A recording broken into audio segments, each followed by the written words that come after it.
And so if the veterans marker is in the right place and if it's on the center of the regimental line as the fight develops, then the right of the regiment is going to be just a little bit to the south of us here, maybe 50, 60 yards distance, and the left up in that direction.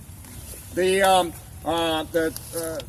colonel of the 64th, Alexander McIlvaine, describes the action here. My command, being placed on the right in the front line, advanced into the woods and soon encountered a considerable body of the enemy, apparently somewhat detached from their main line.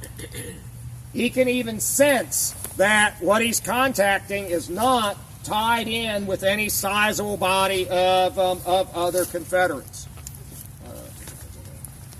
I immediately engaged them, and after a brisk fight of nearly half an hour, they fled in confusion, leaving in our hands about 20 prisoners, a majority of whom subsequently escaped by the mistake of those having them in charge taking the wrong direction to find the rear. The regiment soon after joined the brigade, and we'll get to that. In this contest, my regiment lost 5 wounded and 3 missing. 2 of the missing were in charge of prisoners. So, is this where they supposedly killed Greg, or they got farther? We were just discussing that. Yeah. It's a pity that the veterans didn't mark the spot where Greg was wounded. Well, in Brown's memoirs, he makes reference to being president, I think, in 1880, and he referred to it in the caption as where Greg. Yes. So, I've been confused as to which of these concrete markers, based on both of your expertise, I'd like. Well, except where do all of the Confederate reports have Greg wounded? Out on the road. I've even seen some that maybe even refer to the other side of the road. Correct. Very close to the road or across. I don't think they actually have contact with Greg. Okay. I think the officer who Brown is talking about, who other veterans, well, because somebody says we got his sword or something. Hinman refers to, I think, in Hinman. That's right. That they got a sword. Got an officer's sword. I think it's another officer. I think it's some other Confederate, not Greg. Now, he also referred to capturing Mississippians, and I was confused. I don't see any Mississippians in this area. Well, but where did Greg come from? Yes. Mississippi. So, and even though it was Tennessee units, it's okay. So right. Now I can understand where that reference. Right. I was confused on that. Right. Just like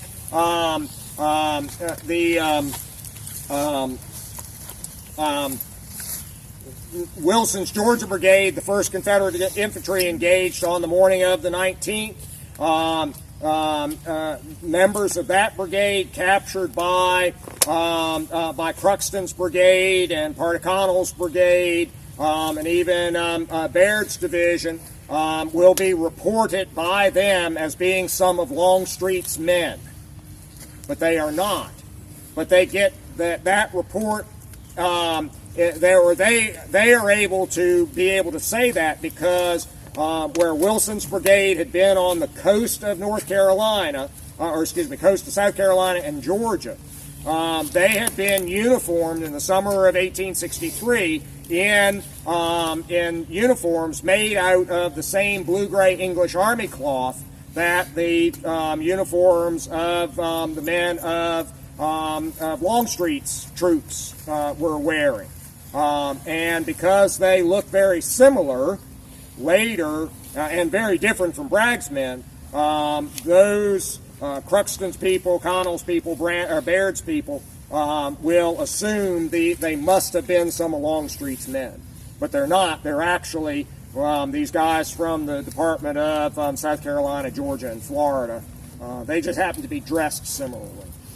And so I think the references to the Confederate officer that the 64th Ohio make are not to Gregg, because all the Confederate accounts have Gregg being wounded out on the road. Anything you want to? No, that's Yeah. that would summarize everything I was going to say. The big thing that I wanted to point out here was, what's his casualties? 5 wounded and 3 missing, 2 of whom were in charge of prisoners. So how many casualties did they actually have in this fight? 6.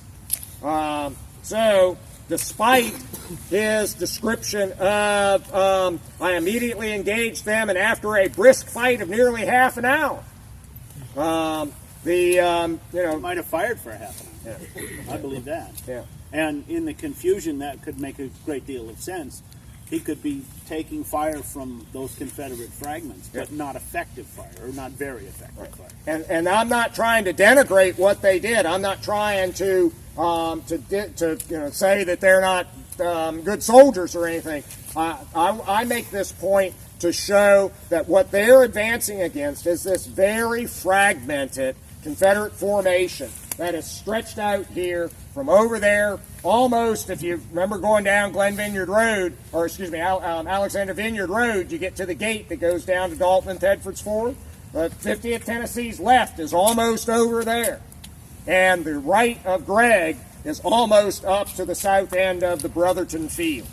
And then you've got elements of McNair's brigade in here too. If they had come into line and advanced simultaneously with Haig, say at 1:30 or 2 o'clock in the afternoon instead of 3:30 or 4:30 in the afternoon, they would have moved into the woods in a forward line, and they would have run directly into Bushrod Johnson's northern flank and all of Hood's division.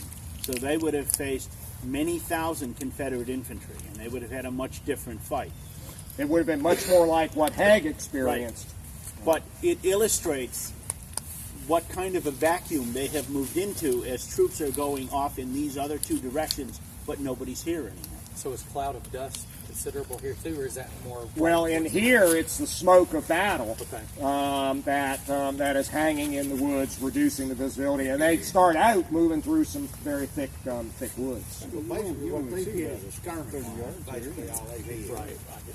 A little denser than that, but not much. Yeah. I mean, is it basically the 50th Tennessee? They're No, I think these guys are mostly going up against the 10th and 30th and the 1st Battalion and the 7th Texas. Now, somewhere back there, not too far, we have the other half of McNair's brigade. Had McNair known a little more about what was going on, had he been able to perceive, and I don't think he could, Bushrod Johnson has gone off in that direction. He doesn't have any contact with his divisional commander. But McNair's, at least center and right, would have come forward into this area, and probably, again, it would have been a much tougher fight. But they halt back there, and they don't become heavily engaged. There's a great deal of confusion, and the confusion is equally prevalent on the Confederate side. So could the 2 that were prisoners, could they just wandered into the Confederate lines and got captured? Well, he Well- says they took the wrong direction. They were trying to find the rear. So if you interpret that, they probably went south later in the day, and in doing so, by that time, Robertson and yeah. Benning are both across the road. The Texans have overrun the Vineyard House. Benning is in the ditch of death. And so if they go down that road at, say, 4 o'clock, they're going to walk directly into Confederate infantry. But that was their rear. yeah, they're at going 3-4. backwards on the way they came in, but by that time there are Confederates behind them, because these guys have now passed far enough to the north that Benning and Robertson are able to pass this way down to the Vineyard Farm. And they're aware of that movement. Peripherally.